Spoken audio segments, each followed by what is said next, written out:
I don't know if you've heard, but the AI bubble just popped. And so you need to take advantage of this opportunity that we're currently living in and get rich from it before it's too late. I'm about to explain exactly what happened, why it happened, and how to take advantage of it.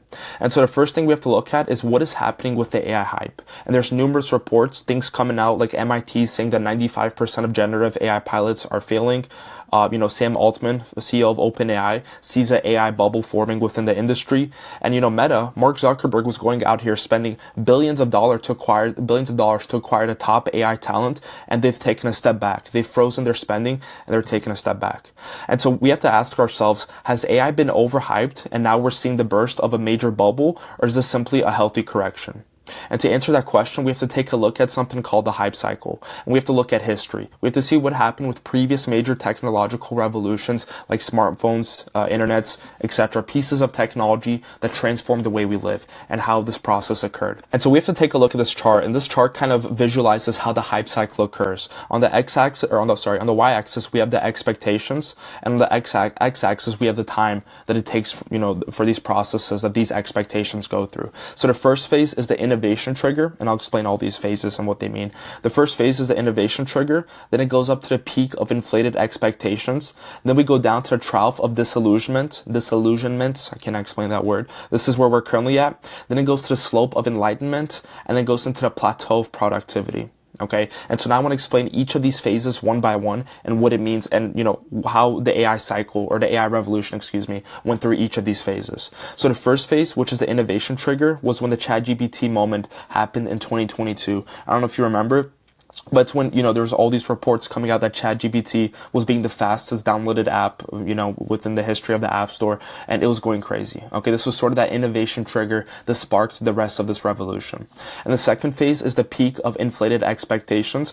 After ChatGPT had that breakthrough and people were using the tool, there were all sorts of theories and sort of, almost fear-mongering that was happening. People were saying, AGI, artificial general intelligence, is coming. It's going to take our jobs. ASI, after artificial general intelligence, we have ASI, artificial super intelligence. It's going to come here. It's going to take over the world. Elon saying we're like raising a child that's one day going to control humanity. There's all sort of, urban legends going on, all these theories going around as to how AI is going to take over the world, how AI is going to end humanity. Elon says that there's an 80% chance that, it's a good outcome, and a 20% chance that, it's a bad outcome, that, AI detects a nuke and kills humanity or something like that. So, we really don't know what's going to happen. No one knows what's going to happen. But, this was sort of the main narrative that was going around within the second phase of the cycle that happens. And this was around 2023 to 2025. It's kind of died down now as people use these tools more and more and realize that these are tools that's going to help increase productivity for us humans, not tools that are going to kill us all and take over the world. And so that's that. Then we have the third phase, which is the trough of disillusionment, and this is sort of where we're currently at, where we're seeing that this AI bubble sort of quote unquote popped. Okay, which we're currently seeing all these reports of major companies are failing. Sam Altman sees an AI bubble forming. Meta's freezing their spending. And then we have the fourth phase, which is the slope of enlightenment. Okay, and this is the correction period. This is where we're currently at. Okay, so this is sort of the correction that we're seeing after this major bubble has popped, and this is the best time to create wealth. Okay, this is the best time to create wealth, and I'm about to explain why. And so before we even get into that, we have to ask ourselves, why did the AI bubble happen in the first place? How did this sort of bubble form up where all this hype and all this money was being thrown at AI to the point where, some of these companies couldn't deliver on their promises, and we're seeing this bubble pop? Okay, so what are the four main reasons? Well, the first one is corporate FOMO, corporate fear of missing out. And so corporate pressure led to rushed, poorly planned AI pilots with widespread failures. There's sort of this meme going around where, if you go on any random website or any sort of SaaS or any just random website in general, in the top right corner, in the top left corner, there's a use AI button, a sparkly use AI button. And this is because everyone's trying to implement AI, even necessarily companies that won't be fully affected with AI, that don't have a really good use case for AI. Everyone has this huge fear of being left behind within this AI revolution, so everyone's trying to implement it one way or another, even if it doesn't make sense. So that's the first reason. The second reason was quote-unquote overhyped expectations. Post ChatGPT, sort of that spark moment that ChatGPT had in 2022, exaggerated beliefs in the imminent AGI drove speculative investment. Okay, so everyone bought into this AGI, it's going to take over the world, it's going to AI is going to rule us. Everyone was buying into it and it was being overfunded. Okay. So that's the second reason. The third reason is massive overinvestment. $500 billion in AI infrastructure spending sparked concerns about near-term ROI. Okay. So, realistically, even though this is a tool that is gonna create huge economic value and boost economic productivity, it's one of the greatest opportunities that we've had to create wealth, the greatest opportunity since the internet. It's gonna be bigger than the internet.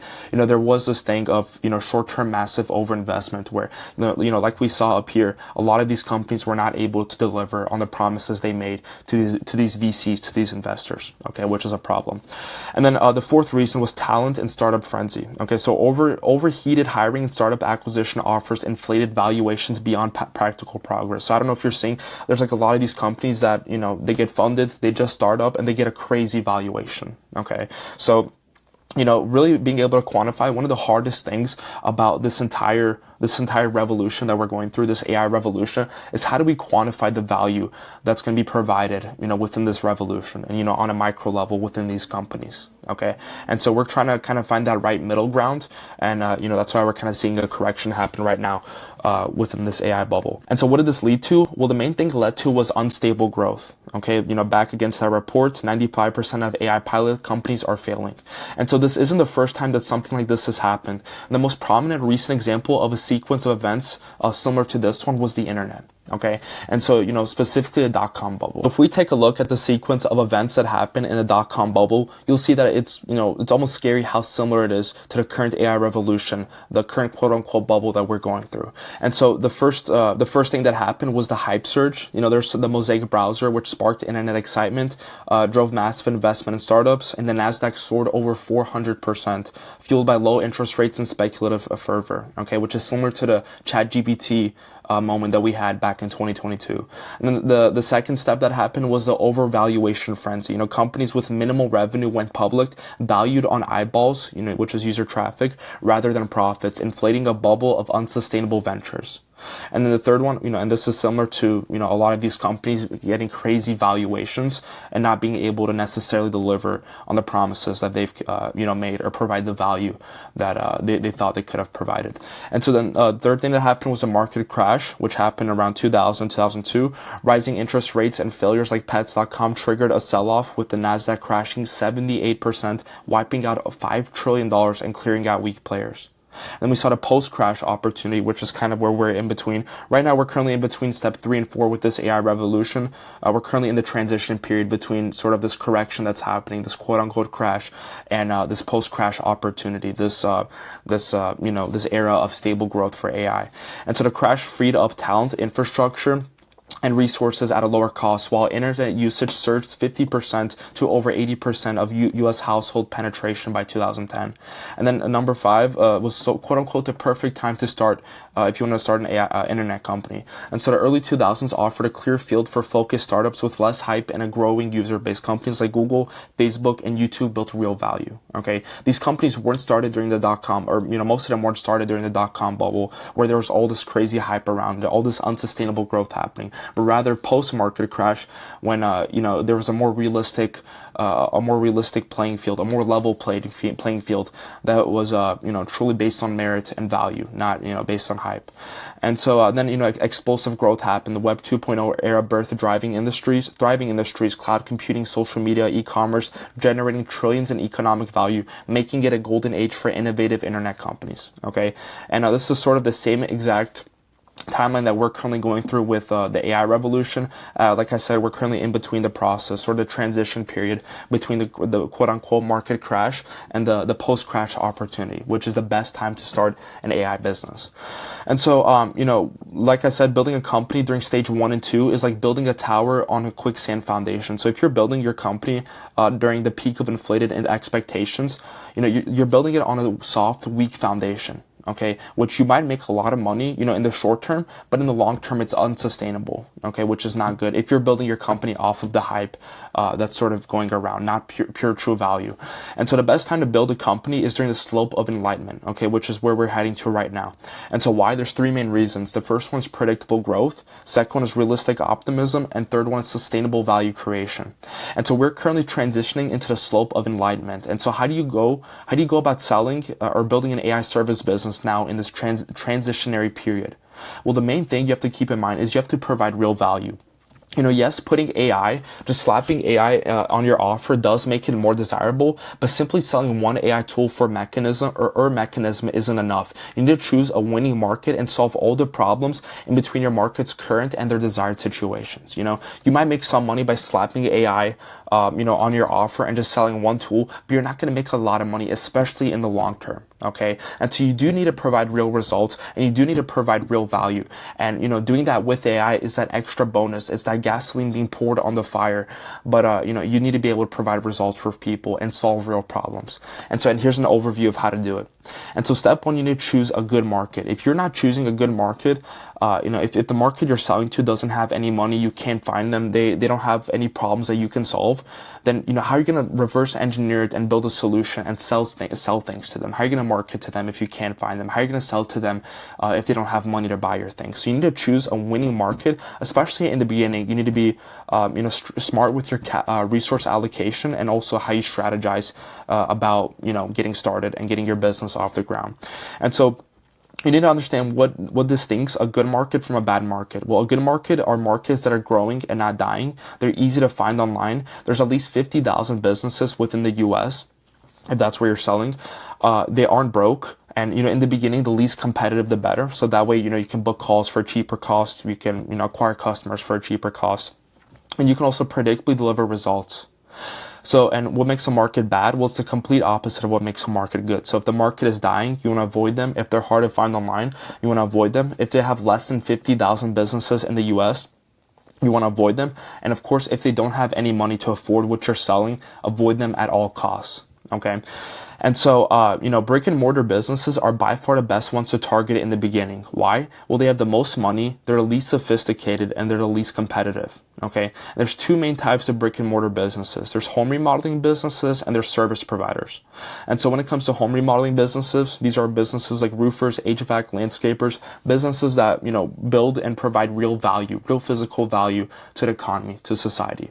And then you have service providers. These are people like chiropractors, dentists, law firms, realtors, people that provide services to the economy, provide tangible services to, to people who live here. I'm going to be straightforward with you. These are both great categories to get into. Maybe the home remodeling businesses are a little less sophisticated. That's what we've seen with our clients in the various markets that they're going into, is that it is a bit easier to book calls at a cheaper cost with these home remodeling businesses, especially roofers, HVAC, and plumbers. But, to be frank with you, every business listed here is a great business to get into. What I will say is avoid businesses like online coaches, agencies, broad sort of markets that everyone's targeting. Okay. If you're just targeting those markets because you want to look cool and you're doing it for your ego, then you're going to delay the time it takes for you to succeed by years. Okay. So just put the ego down, go into a market where, these are people providing real tangible value and you can solve their problems. That's directly tied to the monetary aspect of their business. Okay. And so that's what I will say about the market. And by the way, if you want more insights and you want to know exactly how we're scaling our clients' AI agencies by implementing our systems and processes into their business, if you want to network with hundreds of AI service businesses, then click the first link in the description to join our AI Scaling Specialist school community completely for free. I'm always active in there. If you want direct access to me, then I'm in there. First link in the description. And so once you've chosen your market, you need to identify the problems that they face. I'm going to tell you right now, the problem that they face, you always want to choose a problem that's directly tied to the monetary aspect of their business. So these are problems like lead gen, lead nurture, different systems, automation, etc. The easier it is to quantify the amount of money you're going to make for them, the more leverage you have on charging high prices for your service. Okay, so things like lead gen, lead nurture, these are the most common problems to solve because these are the most common problems, the most painful problems that these businesses are having. Okay, so pick a problem where you can solve it and easily quantify how much value, how much money you're making for the business. For example, if a business is getting 5 leads and you can get them up to 50 leads, then you're going to 10x the outcome, the amount of money that they're going to make. Depends on the rest of the sales process, but you're going to 10x their entire funnel by 10xing their leads. Okay, and so pick one that you can easily quantify. and build a end-to-end offer, AI infrastructure offer around it, which I'm going to walk you through right now. So once you've chosen the market and picked the problems you want to solve, you want to package it into an AI infrastructure offer that solves the entire gap. So I want to talk about what a commodity offer looks like versus an AI infrastructure offer. Okay, I'm going to walk you through this example. So a commodity offer is an offer that only solves one of their problems. Okay, and you'd be lucky to charge anywhere from 500 to 1.5K selling a commodity offer. Okay, so what does it look like? So you have your prospect's current situation and you have their desired situation, and then you have a gap in between. Okay, and the reason why there's a gap is because there's multiple problems that need to be solved in order for your prospect to go from their current to their desired situation.